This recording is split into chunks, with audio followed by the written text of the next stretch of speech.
The rain hammered against my home office window like angry fists, each drop a reminder of how thoroughly screwed this Tuesday had become.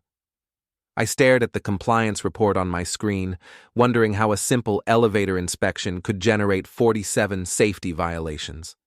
As a facilities auditor for commercial buildings, I'd seen my share of negligent property managers, but this was exceptional even by my cynical standards. My phone buzzed. A text from Paige. "I'm trapped in an elevator. It'll take a while. Don't wait up. Love you." My stomach dropped.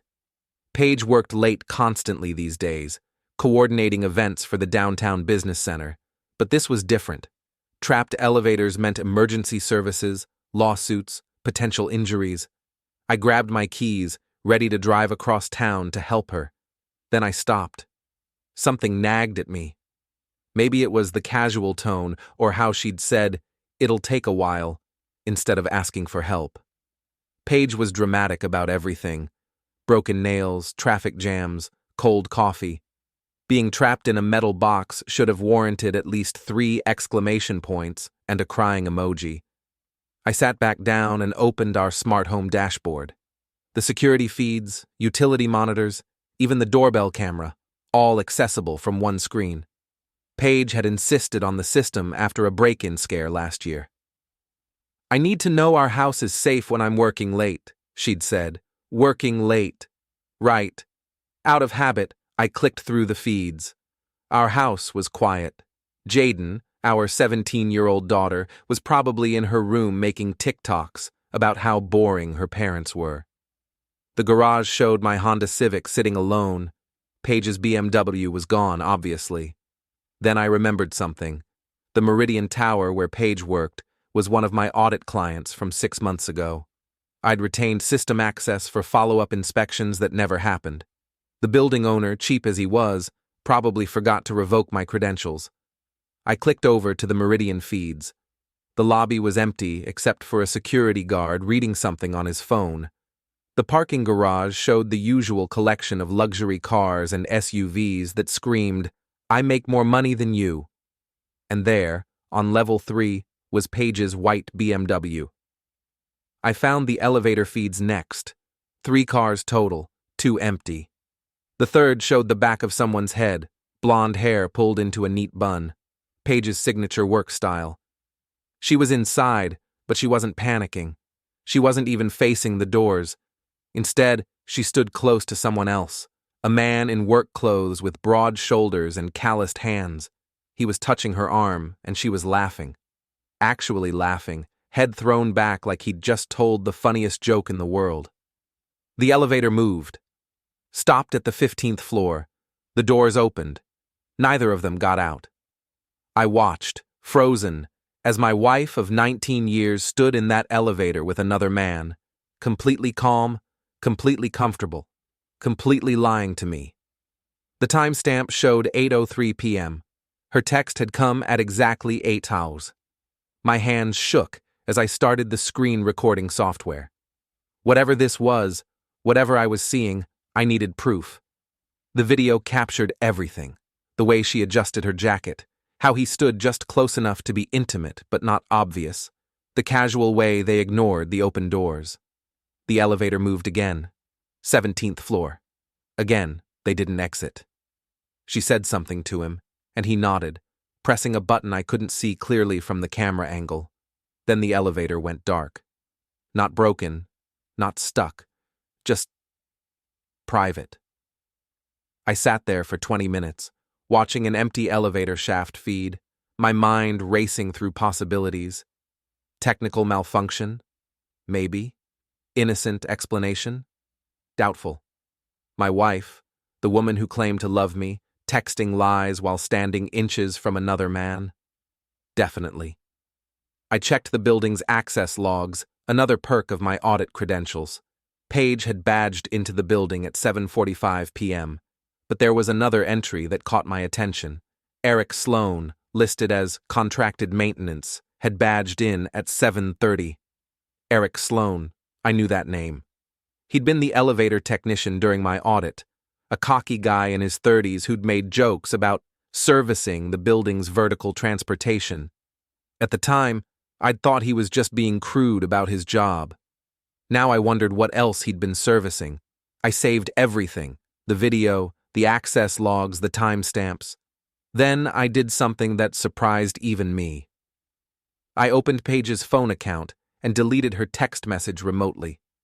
If she wanted to play games with elevators and mysterious delays, she could explain the gaps in her story without a script.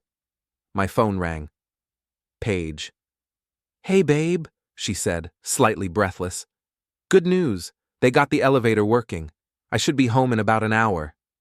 "That's great," I replied, my voice steady despite the rage building in my chest. "I was worried about you." "Aw, you're so sweet." It was actually kind of funny. The maintenance guy was stuck in there with me. Nice enough guy, kept me calm while we waited for rescue. Rescue? Right. "What was his name?" I asked. A pause, just long enough to be noticeable. "I didn't really catch it. He was just doing his job, you know?"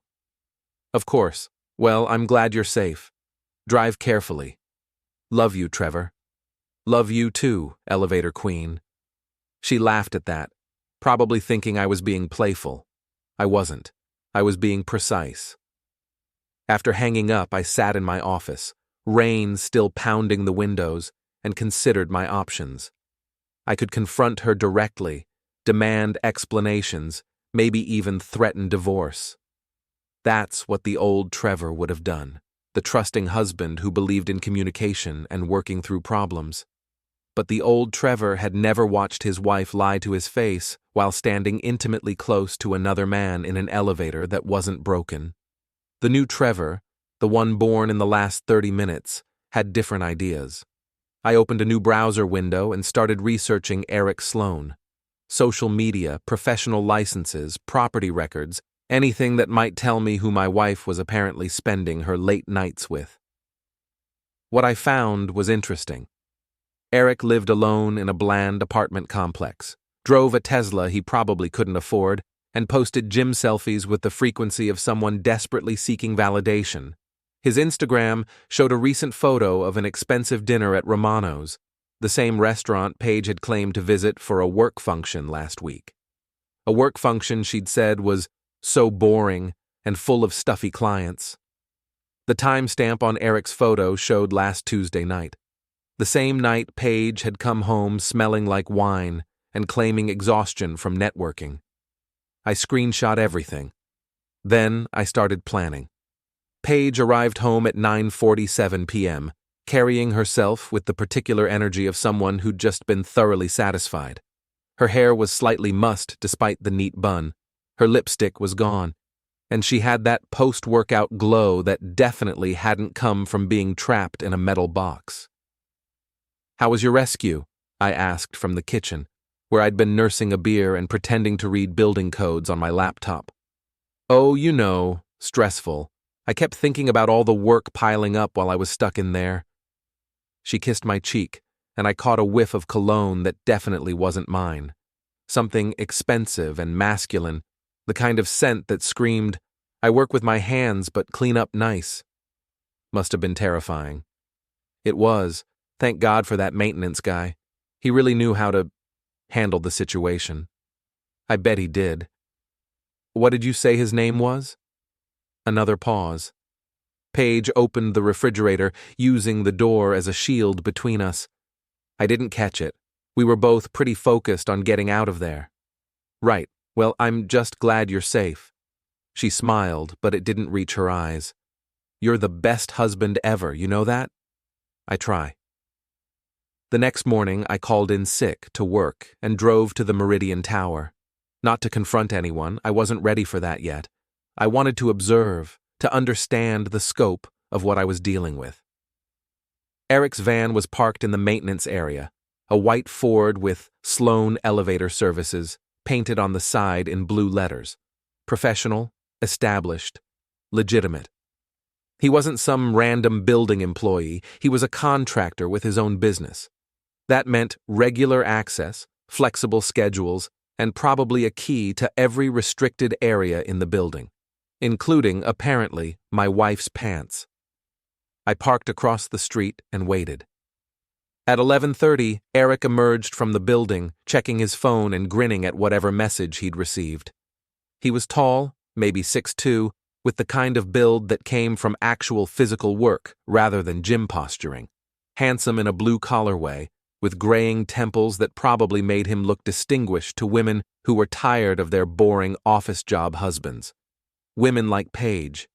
He drove off in his Tesla, a Model S that cost more than my annual salary. Either elevator repair was more lucrative than I'd realized, or Erik had other sources of income. Given what I'd seen last night, I had theories about what those sources might be. I followed him, keeping several cars back, feeling like a character in one of those divorce movies where the wronged husband becomes a private investigator. Except, this wasn't entertainment. This was my life imploding in real time. Erik's first stop was a coffee shop in the trendy part of downtown. He ordered something complicated, probably an oat milk cortado or whatever pretentious drink was popular this week, and sat at a corner table texting rapidly. I watched through the window as his expression cycled through amusement, desire, and what looked like genuine affection. He was texting my wife. My phone buzzed. Paige, from her office. Crazy busy day. Might be late again. Love you. I looked back at Erik, who was now grinning at his phone like a teenager in love. That afternoon, I did something I'd never imagined myself capable of. I used my building access credentials to pull Paige's keycard logs from the Meridian Tower system. What I found confirmed my worst fears and gave me ammunition for what was coming next. Over the past 3 months, Paige had badged into the building after hours 17 times. Each time, Erik's van had been logged in the maintenance area. Each time, they'd overlapped by at least 2 hours. And each time, Paige had come home with a story about vendor problems, difficult clients, or equipment failures that required her personal attention. The lies were so consistent, they were almost impressive. I cross-referenced the dates with our joint credit card statements. Romano's restaurant, Victoria's Secret, a hotel day spa package she'd claimed was a birthday gift from her boss, Sam. Even a weekend trip to Chicago that she'd said was a work conference, except I found Erik's Instagram photos from the same weekend, same city, same hotel lobby.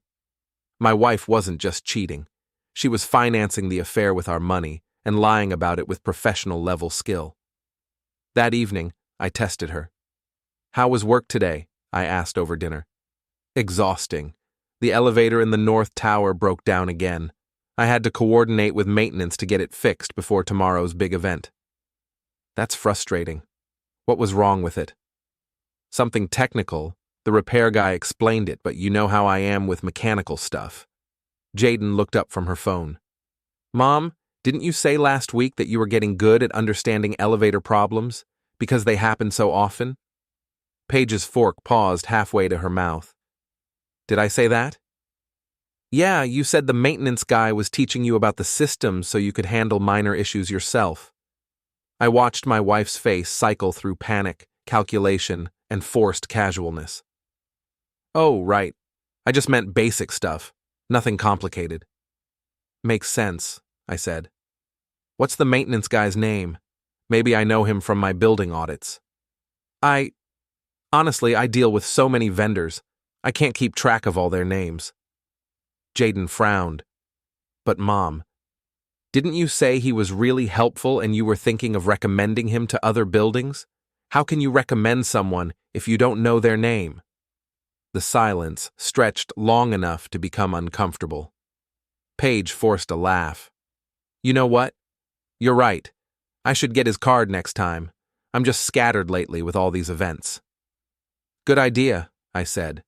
Professional relationships are important. After Jaden went upstairs, Paige cornered me in the kitchen. What was that about?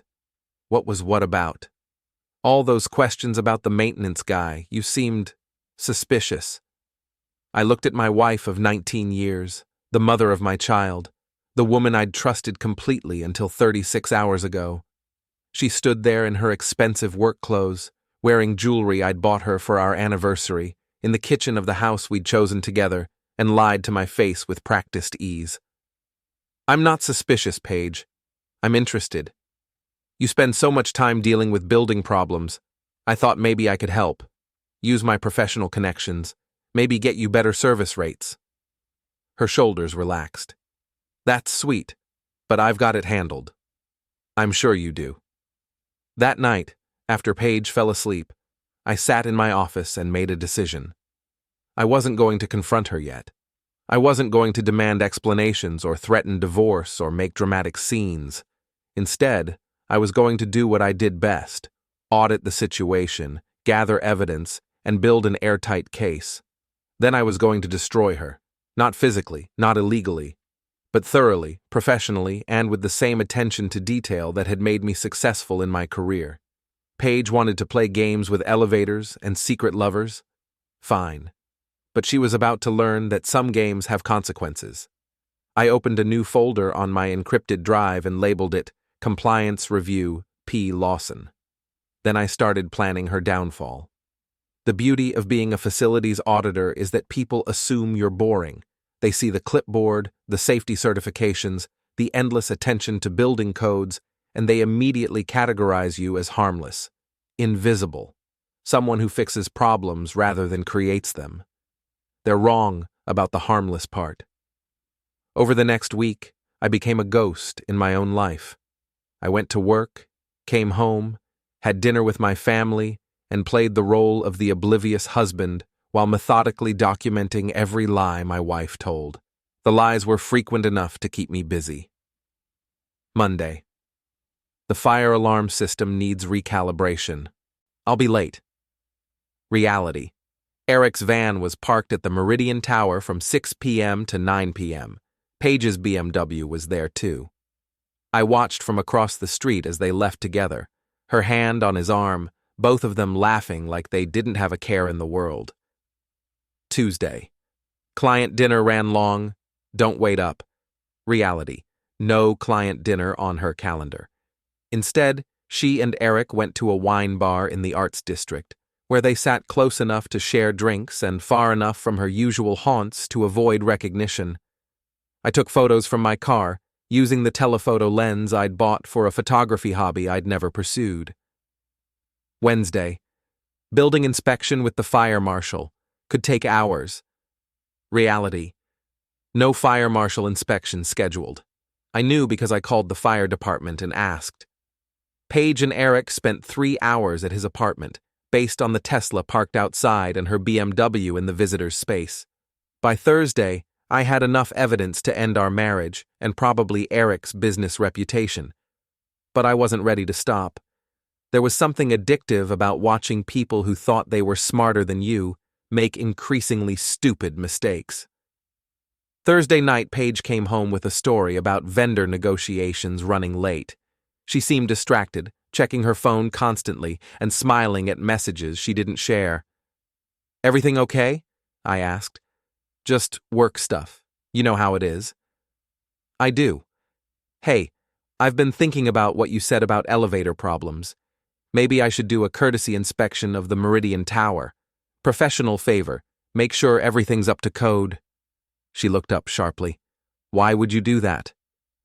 Because you're always dealing with equipment failures there. If there are systemic issues, they should be addressed before someone gets hurt. Plus, it would look good for your company if you were proactive about safety. That's really thoughtful. But I don't think it's necessary. The building management has their own inspection schedule. When was the last comprehensive audit? I don't know. Recently, I think. I could check the records. It's all public information. Trevor, really, it's fine. I don't want you going out of your way. It's no trouble. I still have contacts at the city planning office. She was quiet for a long moment, then forced a smile. You're sweet to offer, but let me check with my boss first. There might be politics involved that I don't want to step into. Of course. Just let me know. That night, I did check the records. The Meridian Tower's last comprehensive audit was 18 months ago. Mine. Since then, there had been 17 maintenance calls for elevator issues, all handled by Sloane Elevator Services, all signed off on by Paige Lawson as the building's event coordinator. 17 calls in 18 months for a building with 3 elevator cars was excessive. Either the equipment was fundamentally flawed, or someone was manufacturing problems to justify frequent service visits. I had a pretty good idea which one it was. Friday morning, I called in sick again and positioned myself across from the Meridian Tower with a thermos of coffee and a clear view of the parking garage. Erik's van arrived at 7:30 a.m., unusually early for someone who typically worked afternoon shifts. Paige's BMW showed up at 8:15, also early for someone whose official start time was 9:01. They were getting sloppy. Or maybe they were just getting comfortable. I waited until 9:30, then walked into the Meridian Tower lobby like I owned the place. Confidence was everything in my business. Act like you belong, carry official-looking paperwork, and most people will assume you have every right to be there. "Morning," I told the security guard. "Trevor Lawson, Facilities Compliance. I'm here for a follow-up inspection." He checked his list. "I don't see anything scheduled." "Courtesy check. Building management requested it after some tenant complaints about elevator service." I showed him my credentials and a clipboard full of official-looking forms. "Should only take an hour or two." He waved me through. The elevator to the 15th floor worked perfectly. No mechanical issues, no service problems, no reason for the constant maintenance calls that had been documented over the past few months. I tested all 3 cars, checked the motor room, and reviewed the maintenance logs. What I found was interesting. Every service call had been initiated by the same person, Paige Lawson. Every repair had been performed by the same contractor, Erik Sloane. And every problem had been mysteriously resolved within hours of Erik's arrival, with no replacement parts ordered and no significant repairs documented. Either Erik was the most efficient elevator technician in the city, or these weren't real service calls. I was photographing the maintenance logs when I heard voices in the hallway. Paige's laugh, distinctive and bright, followed by a man's deeper chuckle. They were heading toward the elevator bank. I quickly finished my photos and slipped into the stairwell, leaving the door cracked just enough to see the hallway. Paige and Erik emerged from the north elevator, both slightly disheveled, both glowing with post-coital satisfaction. "Same time Monday?" Erik asked, adjusting his work shirt. "Actually, I might need to call in a problem over the weekend. My husband's been asking questions about the building." "What kind of questions?" "He wants to do a courtesy inspection. He's a facilities auditor." Erik's expression darkened.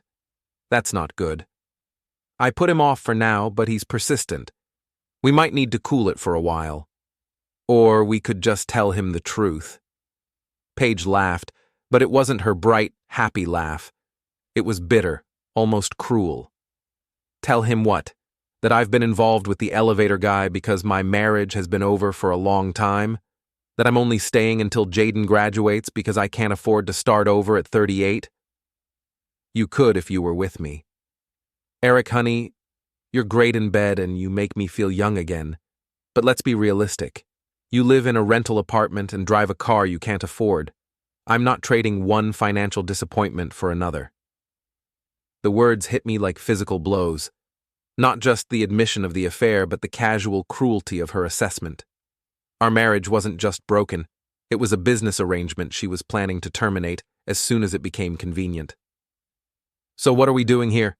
Erik asked. "Having fun, enjoying each other, not planning a future that doesn't exist." They kissed, and I watched my wife of 19 years treat her lover like a temporary entertainment while she calculated the cost of leaving me. I waited until they were gone, then took the stairs down to the lobby. The security guard nodded as I passed. "Find any problems?" he asked. "Nothing that can't be fixed," I replied. That evening, Paige came home early and made my favorite dinner. Pot roast with vegetables, homemade bread, even a bottle of wine she'd been saving for a special occasion. "What's all this for?" I asked. "Do I need a reason to cook for my husband?" "Not at all. It's wonderful." She was being extra attentive, extra affectionate, probably feeling guilty about her conversation with Erik. Or maybe she was just making sure I stayed satisfied and unsuspicious while she planned her exit strategy. "I talked to my boss about your offer to inspect the building," she said over dinner. "And?" "She thinks it's sweet that you want to help, but she's worried about overstepping boundaries with the building management. You know how sensitive these professional relationships can be." "Of course, I wouldn't want to cause problems. Thank you for understanding. And thank you for caring enough to offer." She reached across the table and squeezed my hand. Her wedding ring caught the light. The ring I'd saved for 3 months to buy. The ring she'd cried over when I proposed. The ring she was still wearing while she planned to abandon our marriage as soon as our daughter graduated. "I love you, Trevor. I love you too, Paige." And in that moment, I realized something that surprised me. I did still love her, but love wasn't enough anymore. She'd ruined something essential between us, something that couldn't be repaired with pot roast and wine and false affection. She'd ruined my trust, my respect, and my willingness to be the fool who paid for everything while she auditioned my replacement. That night, after she fell asleep, I sat in my office and opened a new document. Not evidence this time. A plan. Paige wanted to treat our marriage like a business arrangement? Fine. But she was about to learn that I was much better at business than she was. My opportunity came the following Tuesday. Paige announced another late evening at work, vendor issues with the catering company, and left the house at 6 p.m., wearing a dress that definitely wasn't appropriate for arguing with caterers. Instead of following her, I drove to Benny's boxing gym, a rundown place in the warehouse district where I'd been working out since college. Benny Rosselli was a former heavyweight who'd never quite made it to the big time but had built a reputation training guys who needed to hit things without getting arrested. "You look like shit," Benny said when I walked in. "Thanks for the pep talk." "I'm serious. You've been coming in here for 3 weeks, beating the heavy bag like it owes you money. What's going on?" I'd been debating whether to tell anyone about Paige. Part of me wanted to keep it private, handle it quietly, maintain some dignity. But another part of me, the part that was tired of being the only honest person in my marriage, wanted to say it out loud. "My wife's cheating on me." Benny stopped wrapping his hands. "You sure?" "I've got video evidence, financial records, and enough documentation to convince a divorce attorney that she's been planning this for months." "Damn, what are you going to do about it?" "I'm working on that." "You want some advice?" "Do I have a choice?" Benny grinned. 27 years of marriage, 3 kids, and 2 divorces. I've learned a few things about women who think they're smarter than their husbands. "I'm listening." "Don't get mad. Get even. But be smart about it. Women like your wife, they plan everything. They think they're always 2 steps ahead, so you gotta be 3 steps ahead." "How?" "You're the auditor, right? You find problems other people miss? That's the job. So audit her ass. Find every lie, every mistake, every stupid thing she's done. Then you present your findings like the professional you are." I spent the next hour hitting the heavy bag and thinking about Benny's advice. By the time I left the gym, I had a plan. Wednesday morning, I called Sam Duvall, Paige's boss at the business center. Sam and I had met a few times at company events, and she'd always been friendly in that professional way that meant absolutely nothing. "Trevor, what a surprise. How are you?" "I'm well, thanks. I was hoping I could ask you a favor. It's about Paige." A pause. "Is everything okay?" "Everything's fine. I'm planning a surprise for our 20th anniversary next year, and I wanted to get some information about her work schedule. You know, make sure I don't plan anything that conflicts with her big events." "That's so sweet. What do you need to know?" "Just her recent overtime patterns. She's been working so many late nights lately. I want to make sure I'm not underestimating how busy she is." "Overtime?" "Trevor, Paige hasn't worked overtime in months. Our events are all daytime or early evening. The latest she's been here is maybe 6:30. The lie was so casual, so automatic, that it took me a moment to process it. "Are you sure?" She's been coming home after 9 p.m. several times a week, saying she's dealing with vendor issues and building problems. Another pause, longer this time. Trevor, I think we should talk. Are you free for coffee this afternoon? We met at a cafe downtown, far from both our offices. Sam looked uncomfortable, fidgeting with her cup and avoiding eye contact. I don't know how to say this, she began. Just say it. Paige has been different lately, distracted. She takes a lot of personal calls, leaves early for vendor meetings that aren't on her calendar, and she's been asking questions about our employee assistance program. What kind of questions? Legal resources, specifically divorce attorneys. The words hit me like a physical blow, even though I'd been expecting something like this. When did this start? 3, maybe 4 months ago. I assumed you two were having problems, but it wasn't my place to ask. Did she mention anyone specific? Another man? Sam's expression answered before she spoke. There's been someone calling the office for her. Not a vendor, not a client. Someone named Erik. She always takes those calls privately. Erik Sloane? You know him? We've met. I thanked Sam for her honesty and drove home in a daze. 4 months. Paige had been planning her exit for 4 months, using our shared resources to finance her affair while researching divorce attorneys and probably calculating how much she could take from our marriage. That evening, I was ready when she came home with her usual story about late meetings and difficult vendors. How was your day? I asked. Exhausting. The caterers for tomorrow's event are being impossible. Which event is that? The Morrison Industries reception. I've been planning it for weeks. I nodded sympathetically. That sounds stressful. What time does it start? 7 p.m. It's going to be a long night. I'm sure you'll handle it perfectly. You always do. She smiled and kissed my cheek, probably relieved that I wasn't asking follow-up questions. The next morning, I called the Morrison Industries office. I'm trying to reach someone about tonight's reception at the Meridian Tower, I told the receptionist. I'm sorry, but that event was canceled last week. We had to postpone due to a scheduling conflict. Are you sure? My wife is the event coordinator and she's been working on it all week. Let me double check. No, definitely canceled. We're rescheduling for next month. I hung up and sat in my office, staring at the wall. Paige wasn't just lying about working late. She was creating elaborate fictional events to cover her affair. The level of deception was almost impressive in its thoroughness. That evening, I waited until Paige left for her Morrison Industries reception, then drove to Erik's apartment complex. Both cars were in the parking lot, her BMW and his Tesla, parked side by side like a matching set. I sat in my car for 2 hours, watching the windows of his apartment, thinking about 19 years of marriage and how it had come to this.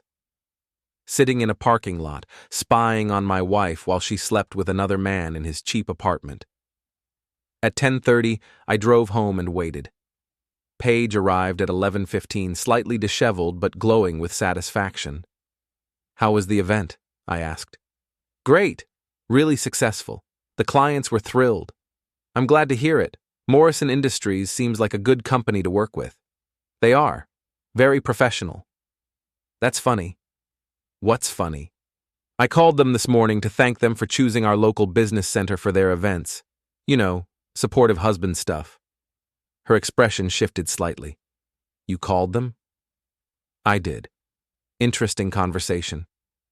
Trevor, what are you getting at? The Morrison Industries reception was canceled last week.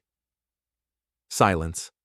Long, heavy silence filled with the weight of 19 years of marriage collapsing in real time.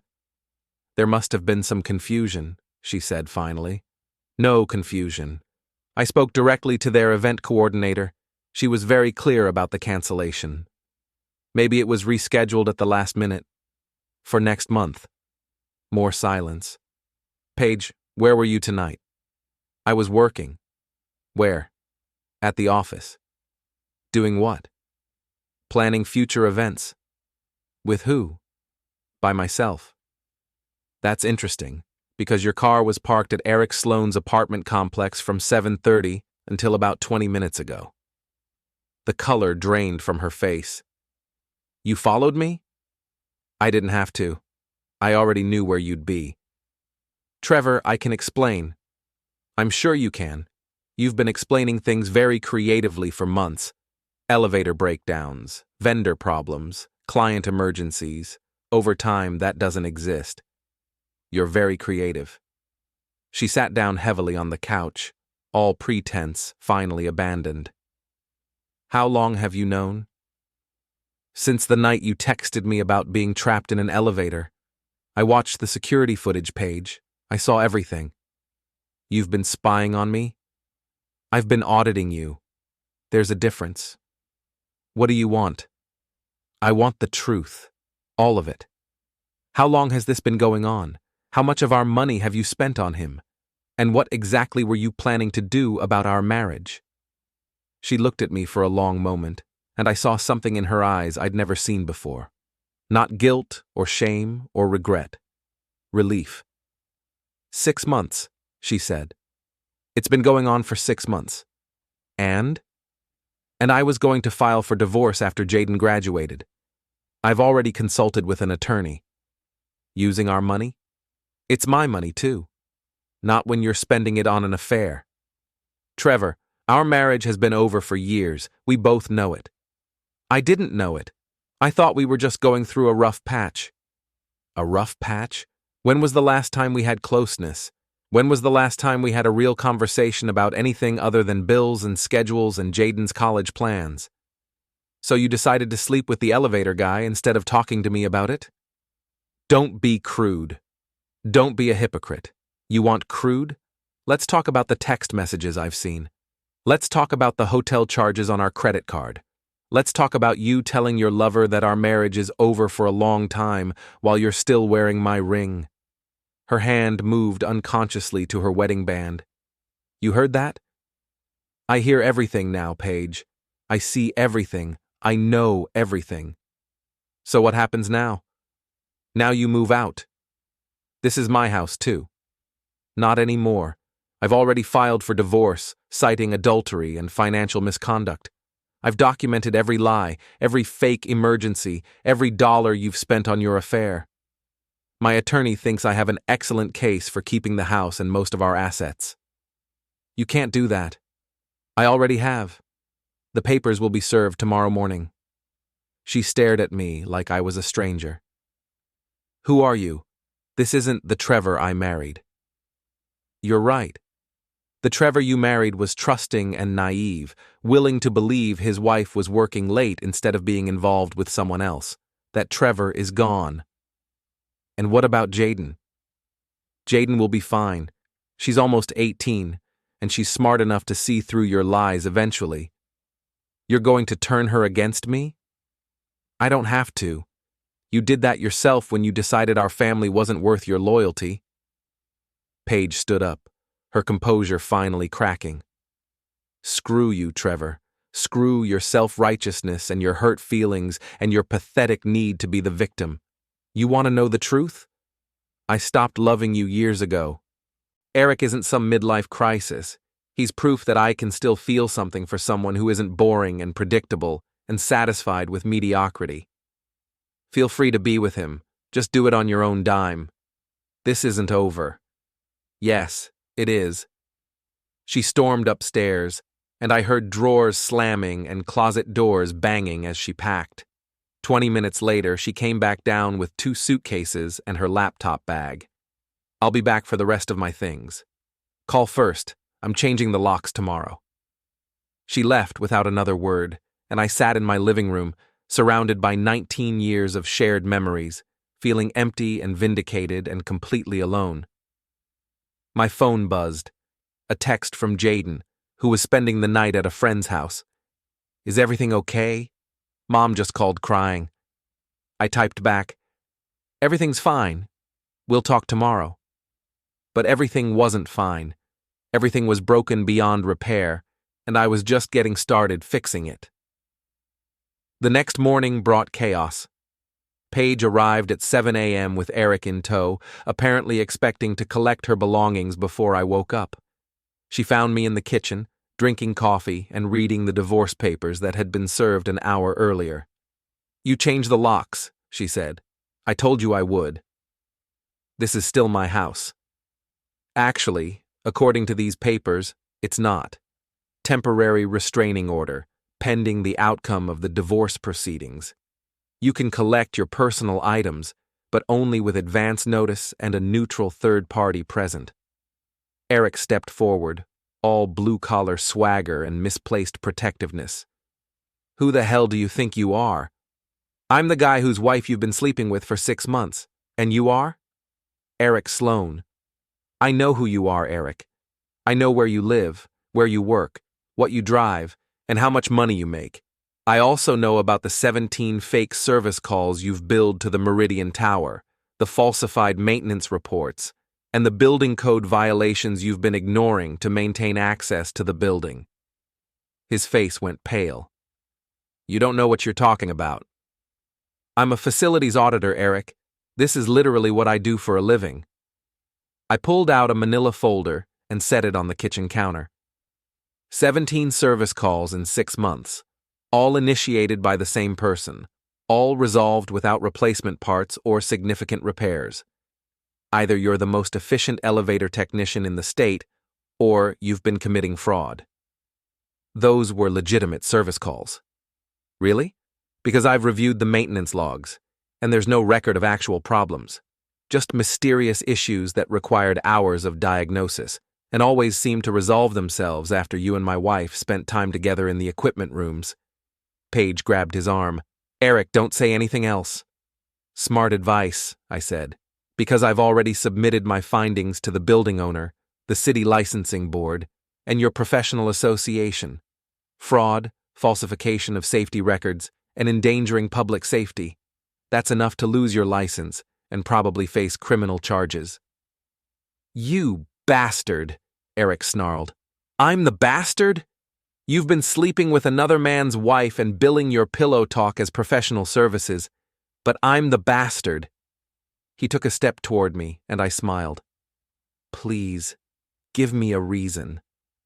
"Erik, stop," Paige said. "Trevor, this is insane. You're destroying people's lives over a marriage that was already over." "I'm not destroying anything. I'm just documenting what you two destroyed and making sure there are consequences." "What do you want?"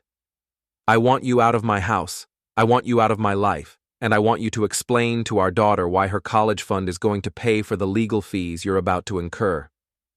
You can't touch Jaden's college money." "Watch me. Adultery is grounds for forfeiture of marital assets in this state, especially when marital funds were used to finance the affair.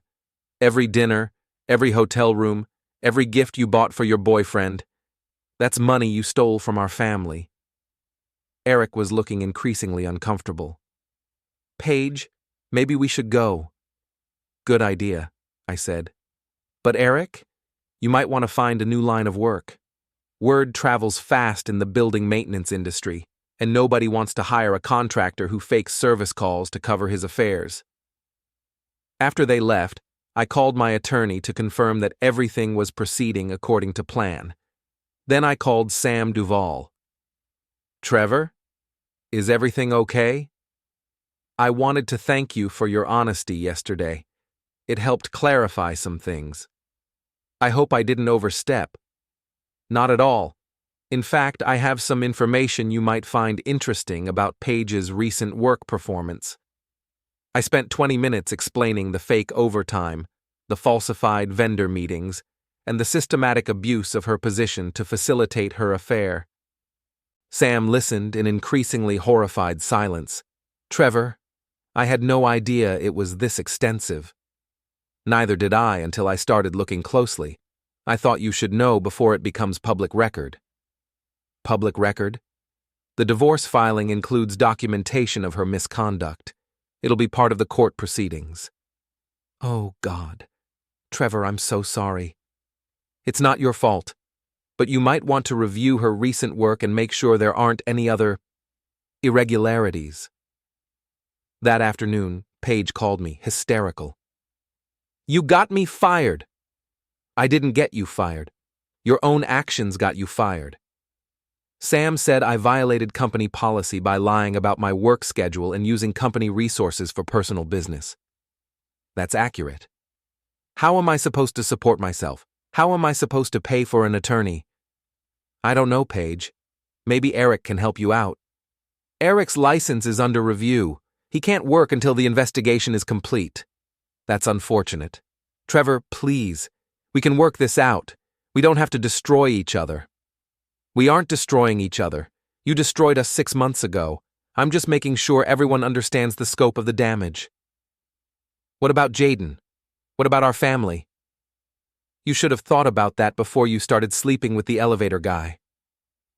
She hung up, and I felt something I hadn't expected. Satisfaction. Not happiness, not joy, but the deep satisfaction of a job well done.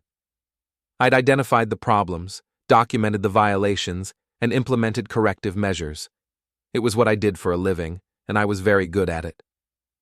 That evening, Jaden came home from school and found me in the kitchen, making dinner for 2 instead of 3. Dad? What's going on? Mom called me crying, saying you're trying to ruin her life. I looked at my daughter, 17 years old, smart, beautiful, and about to learn that her parents were just flawed people who'd made terrible choices. Your mother and I are getting divorced. Because of the elevator guy? I stared at her. How do you know about that? Dad, I'm not stupid. Mom's been acting weird for months, always checking her phone, always working late, always talking about some maintenance guy who's so helpful and understanding. Plus, her location sharing was still on. I knew she wasn't at work all those nights. Why didn't you say anything? Because I hoped she'd come to her senses, because I hoped you'd figure it out and stop her before she did something really stupid. She sat down at the kitchen table, looking older than her 17 years. I guess that didn't work out. I'm sorry, Jaden. I know this isn't what you wanted for your senior year. It's not what I wanted for my family, but I'm not blind, Dad. You two haven't been happy for a long time. That doesn't excuse what she did.